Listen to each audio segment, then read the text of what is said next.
Food है भाई, तुम लोग विश्वास नहीं करोगे। संडे को मैंने व्लॉग बनाया था जो कि तुमने पिछला हफ्ते देखा होगा। उस व्लॉग में तुम्हारा बाबा गर्मी के लिए चिंगाड़ रहा है, रो रहा है। How bad it is right now.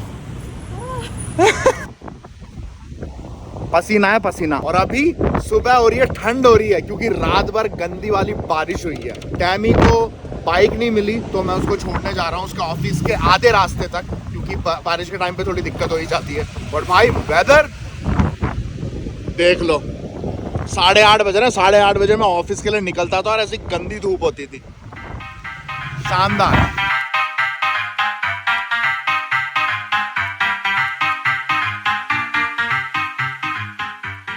So you will literally wear this forever whenever you will be sitting on bike. मुझे लगा ये बदबू कहाँ से आई और फिर साइड में से गया एकदम से, नाक के पास से, नाक से छूते हुए एकदम।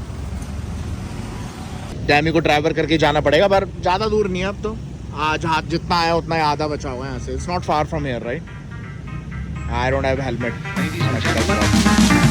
जो welcome back to my blogs. मेरा नाम है संजय सिंह रावत और भैया हमारी टैमी जो जा रही है ऑफिस। सुबह के बज रहे हैं 8:37 हो रहे हैं। अब मैं यहाँ तक आ ही गया हूँ, तो पीछे स्टारबक्स ही है, वहाँ पे कॉफ़ी की चुस्की मार के जाएंगे। अब तुम सोच रहे हो कि बाबा इतनी जल्दी उठ कैसे गए आप, इतनी जल्दी तो उठते नहीं हो आप।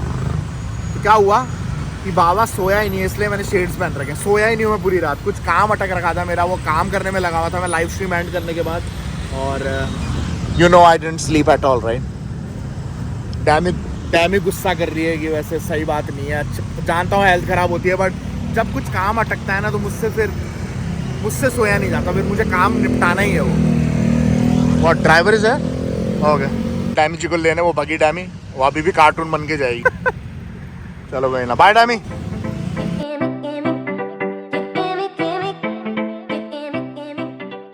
अच्छा हुआ यहाँ पे आ गया मैं, बारिश स्टार्ट हो गई, लिटरली बारिश स्टार्ट हो गई वापस। जल्दी से वहाँ पे गाड़ी लगाओ।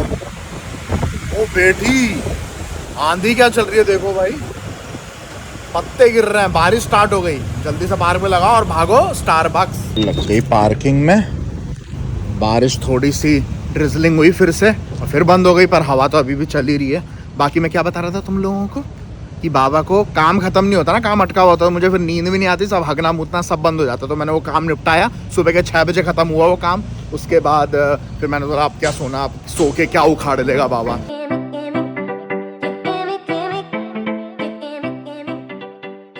Coffee latte Grande. क्या बोला तूने? ग्रांडे लॉन मकमा का। आज तो गर्म चलती है भाई, ठंडा ठंडा हो रखा है। यहाँ मैंने गिरा दिया। स्टारबक्स में जब भी कोई दीदी हमसे हमारा नाम पूछती है लिखने के लिए और मैं बोलता हूँ, उसके बाद पता नहीं क्यों ब्लश मारने लग जाती हैं। बाबा का मतलब कुछ और तो नहीं होता ना थाई में। हाँ, आज की पहली चुस्की सुबह सुबह एकदम विद दिस ब्यूटीफुल वेदर। भाई क्या मज़ा आ रहा है, मज़ा आ गया भाई। अभी थोड़ी देर में मेरा वर्क फ्रॉम होम स्टार्ट हो जाएगा, घर भी भागना है, बट है टाइम।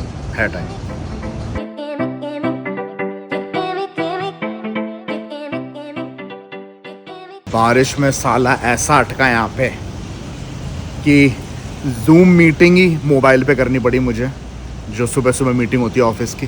वर्क फ्रॉम होम चल रहा है तो कहीं से भी कर सकते हैं, ऐसा कोई दिक्कत नहीं है। तो यहीं पे बैठ के करी स्टारबक्स में।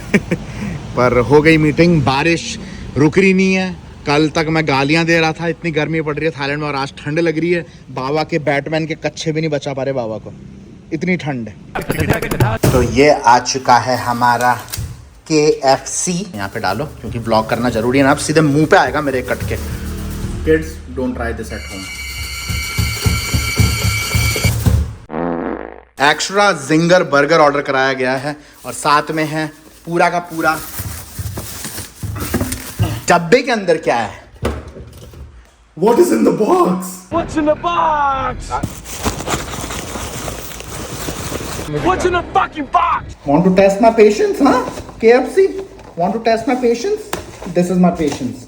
देख लो भाई, 2 जिंगर बर्गर हो गए। एक तो सेट में आता है, फ्रेंच फ्राइज हैं, चिकन है जो गीला क्यों लग रहा है पता नहीं, पानी में डुबो के दिया है क्या? डीप फ्राइड होता है ना, डीप वाटर थोड़ा ना होता है। मस्त जोक मारा रे, ये हंस रहे हलकट हंस। थाईलैंड का KFC is one of the best भाई, बड़ा टेस्टी होता है। जो लोग थाईलैंड आए उन लोगों ने अगर खा रखा है तो कमेंट डाउन बिलो और बताना। KFC थाईलैंड का इज द बेस्ट। इंडिया का मैंने सुना है, लाइव स्ट्रीम पे भी मैं कभी कभार KFC खा रहा होता हूँ तो बोलते हैं यार इंडिया में इतना अच्छा नहीं मिलता है KFC जितना थाईलैंड में मिलता है। तो बताना इंडिया का KFC कैसा है, थाईलैंड का तो भैया राप चंडूस। डैमी जी का वेट चल रहा है, डैमी जी ट्रैफिक पे अटक रखी हैं। हमारे बाबा ने जस्ट अभी फिर से मसाज ली, ऑल्टरनेट डे हो गया लिटरली अब तो मसाज लेते हुए। एक्चुअली सही रहता है, जितनी ज़्यादा मसाज हो जाए उतना बढ़िया है, क्योंकि अब वर्क फ्रॉम होम चल रहा है, बॉडी इतनी मूवमेंट होती नहीं। ऑफिस जाता हो तो बाइक चलाता था, वहाँ पे इधर उधर वॉक करते थे तो मूवमेंट रहती थी। घर पे बैठे बैठे मूवमेंट होती नहीं है बॉडी की, तो स्टिफ हो जाती है बॉडी। तो इस वजह से मैं मसाज अब कुछ ज़्यादा ही ले रहा हूँ मैं। ऑल्टरनेट डे सही है, पर मेरा पूरा 1.5 घंटा गला सूखता रहा।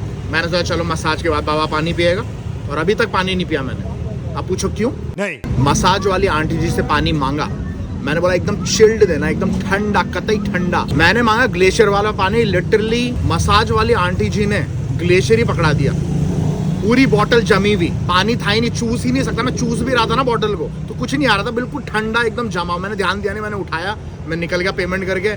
मैंने बाहर आके जब मैंने सोचा फाइनली पानी मिलेगा, मुंह डाला, कुछ निकला ही नहीं। अभी भी डिग्गी में पड़ी हुई बोतल जमी हुई। तो आज डिनर में क्या बन रहा है? एक्चुअली पहले जो प्लान था वो बनाने का था इंडियन सैंडविचेस, जो पहले भी बनाई थी मैंने, शायद लाइव स्ट्रीम पे भी बनाई थी। तो उसके लिए दही भी ले आया था मैं, और ब्रेड भी ले आया था। ब्रेड कहाँ है? ब्रेड सब कुछ ले आया था, मतलब कि ये रही ब्रेड सब ला के रख ली थी। आलू उबल गए थे, फिर एकदम से डैमी ने चेंज किया प्लान, और डैमी ने बोला कोरियन स्पाइसी नूडल्स कहाँ हैं? पेट भी ढंग से साफ नहीं हुआ है इतने टाइम से, तो बनता है। और ये खाने के बाद कोरियन स्पाइसी नूडल, भाई तुम जमाल खोटा भूल जाओ। तुम लोग वो राजू श्रीवास्तव का ऐड आता था, वो कब्जी वाला, वो वाला प्रोडक्ट भूल जाओ। 3x स्पाइस वाली कोरियन नूडल खा लो, अगले दिन फिर पूरी इंटेस्टाइन, अंतड़ियां होती है ना जितने भी अंदर, लार्ज इंटेस्टाइन, लॉन्ग इंटेस्टाइन, कितनी भी प्रकार की इंटेस्टाइन सब बाहर आ जाएगी। पेट साफ तो छोड़ो तुम। Can you visualise next morning how it's gonna B?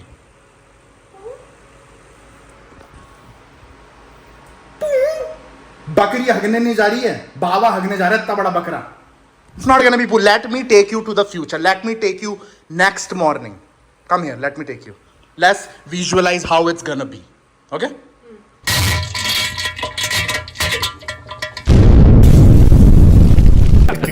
चलो मैं तुम लोगों को एक खतरनाक सा किस्सा सुनाता हूँ, एकदम खतरनाक सा, मतलब दिमाग फट जाएगा तुम लोगों का। तो बाबा की जब जॉब लग गई थी बैंकॉक में, और इंडिया में बाबा खुश हो रखा था कि बैंकॉक जाएगा बाबा, तब मेरे दोस्तों ने, इंडिया में मेरे इतने सारे दोस्त हैं, स्पेशली मेरा बचपन का दोस्त शुभम उर्फ ककड़ी, उसने मुझे बोला था कि भाई थाईलैंड में स्पेशली बैंकॉक में ना थोड़ा ध्यान से रहियो, वहां पे क्या होता है ट्रांसजेंडर्स ज्यादा ही होते हैं कुछ, तो लेने के बजाय दे के मत आ जाना। मतलब ना जो इंडिया में क्या होते हैं लोग, वो सब गया, वो कभी नहीं है थाईलैंड, आज तक वो इंडिया से बाहर नहीं गया है कभी शुभम।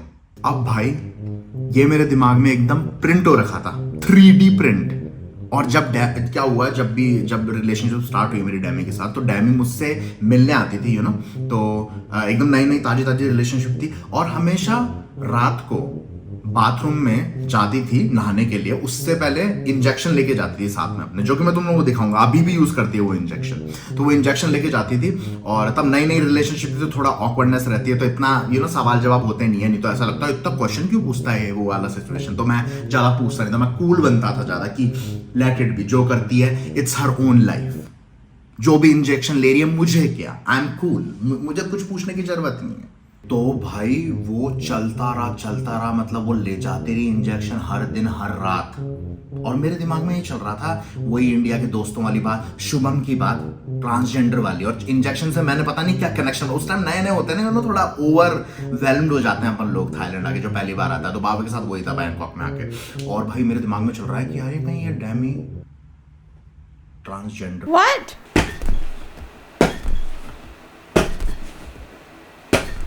अब मैं पहले बता दूं, जिससे पहले कि कोई मुझे बोले कि ट्रांसजेंडर फोबिया है बाबा कुछ नहीं, आई हैव नो इश्यूज अपनी लाइफ में। जिसको अपना जेंडर चेंज करना है करो, जिसको कुत्ता बनना है, वुल्फ बनना है, भेड़िया बनना है, identify yourself, I don't give a fuck. But मुझे डेट नहीं करना था ट्रांसजेंडर, और मुझे तो इस तरह से मिली थी डैमी की भैया लड़की है और बाबा जाड़ा मर्द, तो भाई एक दिन मुझसे रहा ही नहीं गया, मैंने बोला अब तो पूछना ही पड़ेगा, नहीं तो दिमाग का हो जाएगा। तो मैंने सीधे सीधे जाके डैमी से पूछा भैया क्या चल रहा है, रोज रोज रात को नहाने से पहले इंजेक्शन ले जाती है बाथरूम में, क्या क्या कौन से इंजेक्शन लगा रही हो तू? तो मैंने पूछ लिया कि भाई कौन सा इंजेक्शन है, बता दे मुझे भी, हमें भी लगाना पड़े क्या पता, है ना। मैंने मजाक मजाक में पूछा कूल बन के। तो डैमी बोलते अरे ये वो है लिक्विड डालो, उसने दिखाया भी, दिखाता हूँ मैं तुम्हें, लिक्विड डालो इंजेक्शन में, नाक में घुसाओ, दूसरी नाक में से पानी निकलता तो पूरी नाक साफ हो जाती। तो हर रात वो नाक साफ करती। तो मेरे दिमाग में चल रहा है कि वो इंजेक्शन ले रही है हार्मोन्स वाले, कि टू मेंटेन द हार्मोन। ये लिटरली हुआ था और डैमी को अभी तक ये बात पता नहीं। अब ऑब्वियसली मैं ब्लॉग डालूंगा, वो देखेगी तो पूछेगी ये क्या बकचोदी है, अब पता चलेगा उसको 6 साल बाद। आज तक डैमी को मैंने नहीं बताई ये बात, उसको ये लगता था जस्ट मैं क्यूरियोसिटी की वजह से पूछ रहा हूँ कि इंजेक्शन किस चीज़ के ले रही है। पर मेरे जो दिमाग में चल रहा था वो ये था, मेरे को लग रहा था डैमी ले रही है injection to maintain her hormones, क्योंकि वो ट्रांसजेंडर है। लिटरली ये सच्ची बात है।